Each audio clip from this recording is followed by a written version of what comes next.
हाँ जी, क्या हाल चाल। सर बहुत ही ज़्यादा बढ़िया। Are you guys excited for part two? हाँ जी सर। सर शेयर कैपिटल में आज हम कहाँ से शुरू करेंगे? आज हम आगे कंटिन्यू करेंगे और सबसे पहले बात करेंगे सिक्योरिटी प्रीमियम की। देखो सिक्योरिटी प्रीमियम क्या होता है।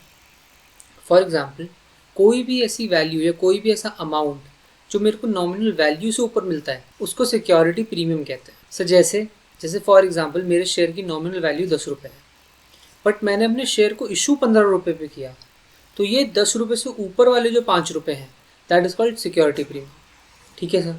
सर मतलब सिक्योरिटी प्रीमियम एक ऐसा अमाउंट है जो कि over and above the nominal value है। हाँ जी। अब क्या होता है, सिक्योरिटी प्रीमियम आ तो बहुत आसानी से जाता है पर जाता बहुत आसानी से नहीं है। अच्छा सर, मतलब आएगा तो पर जाएंगा नहीं। हाँ, आएगा तो पर जाएगा नहीं। सिक्योरिटी प्रीमियम जो है वो सिर्फ इन्हीं पांचों चीज़ों के लिए यूज़ हो सकता है, इसके अलावा सिक्योरिटी प्रीमियम का यूटिलाइजेशन नहीं हो सकता। सर कौन सी वो पांच चीज़ें हैं? आपको बोनस शेयर्स देने हैं, या फिर आपको प्री एक्सपेंसेस जो होते हैं इनकॉर्पोरेशन से पहले उन्हें राइट ऑफ करना है, या फिर आपको कोई कमीशन देनी है, डिस्काउंट देना है किसमें, ऑन इशू ऑफ शेयर्स या डिबेंचर्स, या फिर आपको प्रीमियम पे करना है किस पे sir, redemption of redeemable preference shares और डिबेंचर्स, या फिर परचेज ऑफ ओन शेयर्स जिन्हें बायबैक कहते हैं। तो सिक्योरिटी प्रीमियम का यूटिलाइजेशन इन पांचों के अलावा और कहीं नहीं हो सकता। देखो इसलिए स्पेशल पॉइंट में क्या लिखा है, ये जो प्रीमियम है, जो सिक्योरिटी प्रीमियम है, ये प्रॉफिट का पार्ट नहीं होता, इसलिए हम इससे डिविडेंड नहीं दे सकते। ठीक है। और ये जितना भी सिक्योरिटी प्रीमियम का अमाउंट है ये एक सेपरेट बैंक अकाउंट में रखा जाएगा जिसको हम कहेंगे सिक्योरिटी प्रीमियम अकाउंट। सर ठीक है। अब आ जाते हैं शेयर इशूड एट डिस्काउंट पे। तो कोई भी शेयर्स अगर हम डिस्काउंट पे इशू कर रहे हैं दैट शैल बी वॉइड। इसकी एक एक्सेप्शन है, क्या? Sweat equity shares. सर इसकी एक और भी एक्सेप्शन है, क्या? जब हम शेयर इशू कर रहे हैं क्रेडिटर्स को थ्रू अ रेजोल्यूशन प्लान या फिर कोई डेट रीस्ट्रक्चरिंग स्कीम है उसके तहत, अगर हम कोई डेट इक्विटी में कन्वर्ट कर रहे हैं तो हम क्रेडिटर्स को भी कोई शेयर्स डिस्काउंट पे दे सकते हैं। सर ठीक है। अब allotment of shares. Allotment of shares में तीन चीज़ें याद रखने वाली हैं। पहली, मिनिमम सब्सक्रिप्शन। हर प्रोस्पेक्टस में मिनिमम सब्सक्रिप्शन के बारे में लिखा होता है। ठीक है सर। मिनिमम अमाउंट जो एक एप्लीकेशन पे पेड होगा वो 5% से कम नहीं हो सकता। सर फॉर एग्जाम्पल 100 रुपये की नॉमिनल वैल्यू मेरे शेयर की, तो मेरा एप्लीकेशन अमाउंट जो है वो 5 रुपये से कम का नहीं हो सकता। सर ठीक है। किसी भी सिक्योरिटी जब अलॉट होगी उसके विद इन 30 डेज हम पास 3 फाइल करेंगे। पास 3 में लिस्ट ऑफ अलॉटीज होंगी, जो भी हमने कॉन्ट्रैक्ट किया अलॉटमेंट का उस कॉन्ट्रैक्ट की कॉपी और रजिस्टर्ड वैल्यूअर की रिपोर्ट, ये सब पास 3 के साथ जाता है। सर मिनिमम सब्सक्रिप्शन नहीं आया तो? अगर मिनिमम सब्सक्रिप्शन नहीं आया या सम पेपर और एप्लीकेशन रिसीव नहीं हुआ तो क्या होगा, हमें बाकी जितना भी अमाउंट है वो हमें रिफंड करना पड़ेगा। सर कितने दिन में रिफंड करना पड़ेगा? 15 दिन में रिफंड करना पड़ेगा। अगर हम 15 दिन में रिफंड नहीं करते हैं तो हम पे इंटरेस्ट लगेगा 15% पर एनम का। सर ठीक है। इसके बाद आ जाते हैं इशू ऑफ सिक्योरिटीज़ पे। इशू ऑफ सिक्योरिटीज़ में सबसे पहला है प्राइवेट प्लेसमेंट। तो जैसा हमने कहा था कि प्राइवेट प्लेसमेंट जो होता है वो पब्लिक एट लार्ज को नहीं जाता। See, private placement is issue of security to selected group of person. और ये जाता है किसके थ्रू है? ये जाता है प्राइवेट प्लेसमेंट ऑफर कम एप्लीकेशन के थ्रू। सर ये किस में फाइल होता है? ये फाइल होता है पास 4 में, with in 30 days of recording the name. हमने नाम रिकॉर्ड किया कि ये सिलेक्टेड लोग हैं। जब ये सिलेक्टेड लोग का नाम रिकॉर्ड हो गया है तो यहाँ से विद इन 30 डेज में हम उनको एप्लीकेशन देते हैं पास 4 में। इस ऑफर में रेनंसिएशन का कोई पॉइंट नहीं होगा कि फॉर एग्जांपल मेरा नाम आया तो मेरे को उनको प्राइवेट प्लेसमेंट से शेयर्स देने हैं। अब इस ऑफर में ये नहीं लिखा होगा कि शिवांश अपने शेयर किसी और को भी रेनाउंस कर सकता है। तो राइट ऑफ रेनंसिएशन जो है वो प्राइवेट प्लेसमेंट में नहीं होता।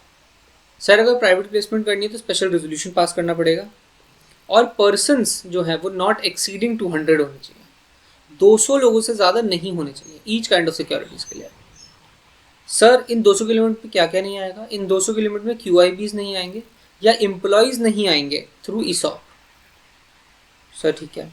टाइम ऑफ अलॉटमेंट, जिस दिन एप्लीकेशन मनी आया वहाँ से 60 डेज़ के अंदर अंदर अलॉट कर देना। सर अलॉटमेंट नहीं कर पाए तो रीपे करो विद इन 15 डेज। यहाँ पे 60 डेज़ लिखा हुआ है, इसको 15 डेज़ कर लेना, 15 डेज़। सर रीपेमेंट भी नहीं हुई तो फिर इंटरेस्ट देना पड़ेगा 12% का from the 60th day. See, confuse मत होना, फर्स्ट डे 60th डे। तो अगर यहाँ तक अलॉटमेंट नहीं हो पाई तो 15 दिन मिलते हैं रीपे करने के लिए। लेकिन अगर रीपे 15 डे पे नहीं किया तो इंटरेस्ट जो लगेगा वो यहीं से लगेगा। याद रखना, इंटरेस्ट यहाँ से नहीं लग रहा है, इंटरेस्ट 60th डे की एक्सपायरी से लग रहा है, मतलब ये वाला पीरियड पे भी इंटरेस्ट लगेगा। सर ठीक है। Subscription money separate bank account में रखा जाएगा और दो चीज़ों के लिए यूज होगा, या तो सिक्योरिटीज अलॉट करने के लिए या फिर रीपेमेंट के लिए। प्राइवेट प्लेसमेंट में किसी भी तरीके की पब्लिकेशन नहीं होती, मार्केटिंग नहीं होती, या फिर आप पब्लिक को इन्फॉर्म नहीं करोगे कि हम प्राइवेट प्लेसमेंट लेके आ रहे हैं। Filing pass 3 with in 15 days of allotment, और MGT 14 क्योंकि SR पास किया था ऊपर, तो MGT 14 for filing of SR with in 30 days. Sir company maintain करेगी कंप्लीट रिकॉर्ड पास 5 में। ठीक है सर, तो ये पूरी बात है प्राइवेट प्लेसमेंट की।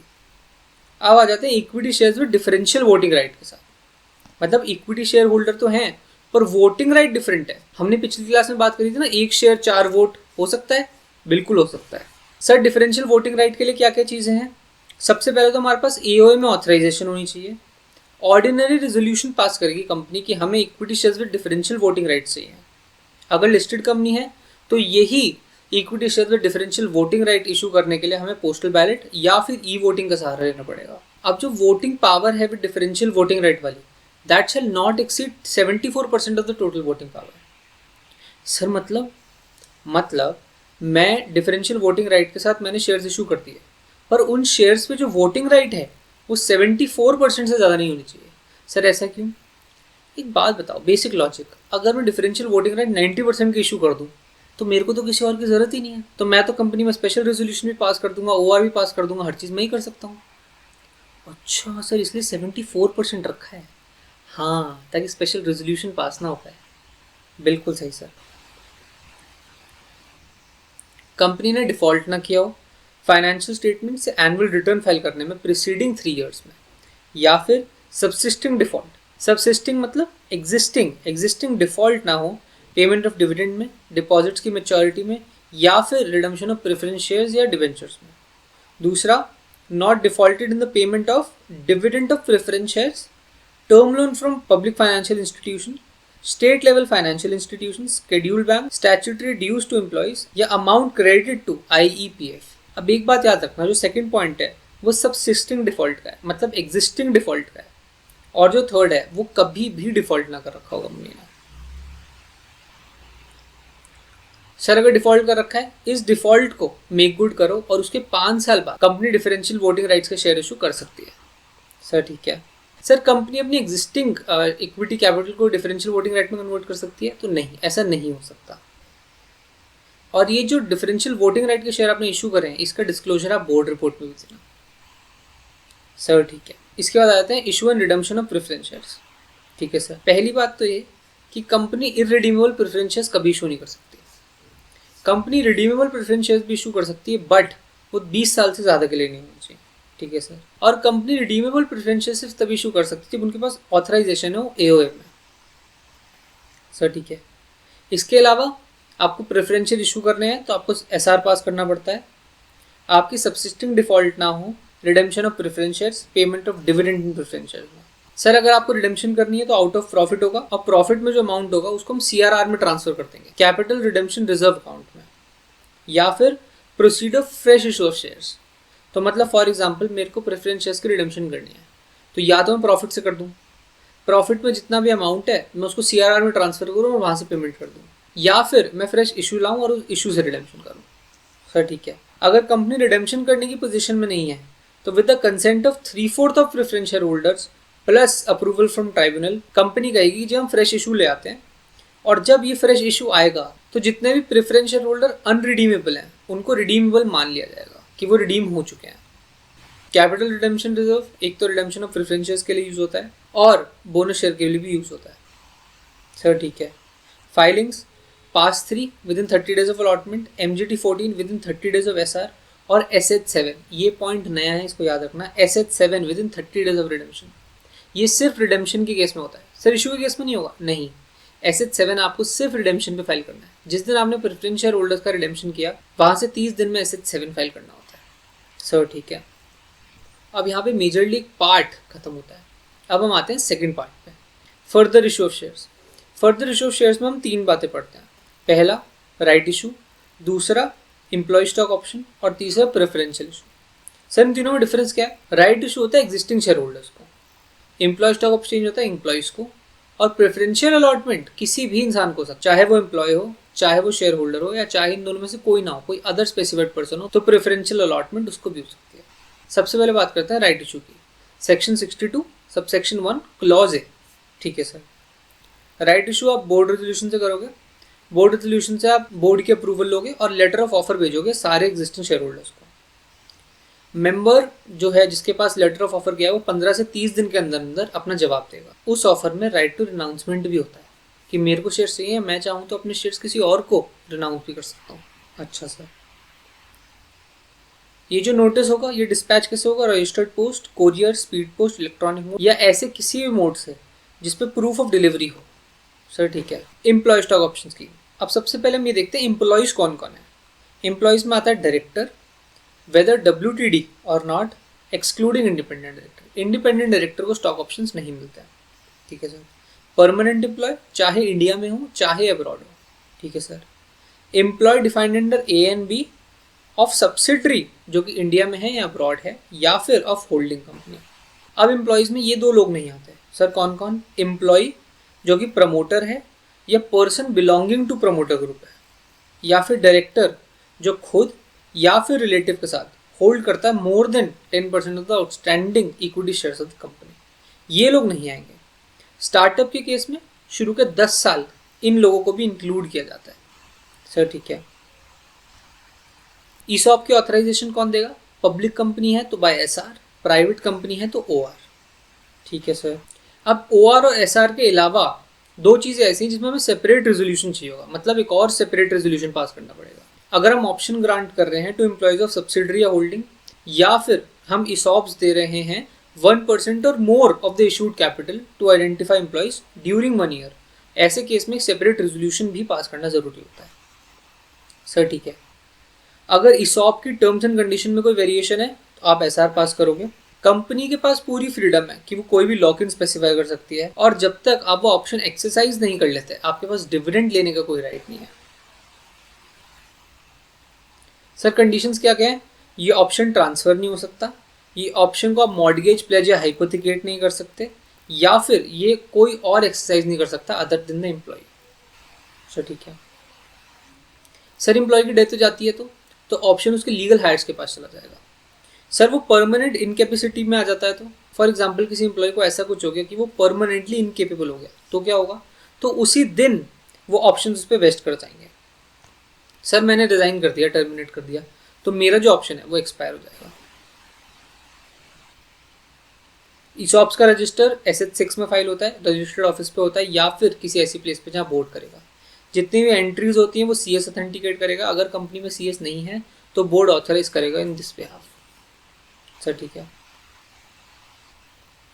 प्रेफरेंशियल अलॉटमेंट ये होता है section 62 subsection 1 clause C। Sir ठीक है। अब प्रेफरेंशियल अलॉटमेंट किसी भी सिलेक्टेड ग्रुप ऑफ पर्सन को हो सकता है। पास होगा SR से, SR ऑथराइज करेगा और वैल्यूएशन रिपोर्ट जाएगी। सर जो प्रेफरेंशियल अलॉटमेंट होता है वो कैश में भी जा सकता है या अदर देन कैश भी हो सकता है। ठीक है सर। आपने जब SR पास किया वहाँ से 12 महीने तक वैलिडिटी होती है, वहाँ से 12 महीने में आपको प्रेफरेंशियल अलॉटमेंट करनी है। सर अगर 12 महीने में नहीं कर पाए तो? अगर नहीं कर पाए तो आपको फ्रेश SR पास करना होगा। ठीक है सर। सर कन्वर्टेबल सिक्योरिटी है तो उसका प्राइस कैसे डिटरमाइन होगा? देखो दो चीज़ें, या तो अपफ्रंट कर लो, या फिर जिस दिन वो कन्वर्टेबल सिक्योरिटी इक्विटी शेयर्स में कन्वर्ट होने वाली है उसके within not later than 30 days आप डिसाइड कर लो। सर डिसाइड कैसे होगी? On the basis of valuation report. ठीक है सर। और ये वैल्यूएशन रिपोर्ट भी जो है ये भी 60 डेज से पुरानी नहीं होनी चाहिए। सर ठीक है। बोनस शेयर्स, बोनस शेयर्स के लिए आपके पास आर्टिकल में ऑथराइजेशन होनी चाहिए, और जिस दिन शेयर अलॉट होंगे उसी दिन वो राइट वेस्ट कर जाता है। अगर एक बार कंपनी ने बोनस इशू अनाउंस कर दिया फिर कंपनी उसको सब्सिक्वेंटली विड्रॉ नहीं कर सकती। सर बोनस इशू देंगे कैसे? फ्री रिजर्व से देंगे, सिक्योरिटी प्रीमियम अकाउंट से देंगे, या कैपिटल रिडेम्पशन रिजर्व से देंगे। ठीक है sir. Sir condition AOM authority, OR general meeting pass, आपने डिफॉल्ट ना कर रखा हो payment of interest of principal of fix deposit या डेट सिक्योरिटी में, एम्प्लॉयज़ के स्टैट्यूटरी ड्यूज दिए हों, तभी आप बोनस इशू कर सकते हो। सर फाइलिंग्स, वही पास थ्री विद इन 30 डेज। अगर एओए में अथॉरिटी नहीं है तो एसआर पास करके एओए ऑल्टर करो और वहां से with in 30 days empty 14 file कर दो। सर ठीक है। The last concept today is sweat equity shares. Sweat equity shares मतलब जिस भी एम्प्लॉय और डायरेक्टर ने अपना खून पसीने की कमाई दी है, वो खून पसीने के बदले हम उनको स्वेट इक्विटी शेयर्स देते हैं। Sir sweat equity shares discount पे भी इशू हो सकते हैं, हमने अभी पढ़ा था, और ये अदर देन कैश भी इशू हो सकता है। सर ठीक है। ऑथराइजेशन एसआर स्पेशल रेजोल्यूशन से पास होगा और स्पेशल रेजोल्यूशन 12 महीने तक के लिए वैलिड रहेगा। इसमें लॉक इन है, लॉक इन 3 साल तक करेगा, 3 साल के बाद आपका राइट उसमें वेस्ट कर जाता है। स्वेट इक्विटी शेयर्स की जो वैल्यूएशन होगी वो रजिस्टर्ड वैल्यू एट देगा। Sweat equity share shall not be more than 15% of the paid up equity capital और ₹5 crore whichever is higher. ये 1 साल का है। और sweat equity share shall not be more than 25% of the paid up equity capital at any time of the company. तो ये जो limit है 15% और 5 करोड़ की, ये एक फाइनेंशियल ईयर के लिए है। और टोटल इन टोटल ये जो 25% है ये इन टोटल की है। अगर स्टार्टअप कंपनी चाहे तो ड्यूरिंग द फाइनेंशियल ईयर वो 15% of the paid up equity capital भी स्वेट इक्विटी शेयर इशू कर सकता है up to first 10 year of the incorporation. ठीक है सर। And with that we have completed part 2 of the share capital as well. अब next class में हम शेयर कैपिटल का जो पूरा चैप्टर है वो वाइंड अप कर देंगे। चलिए, I will see you in the next one.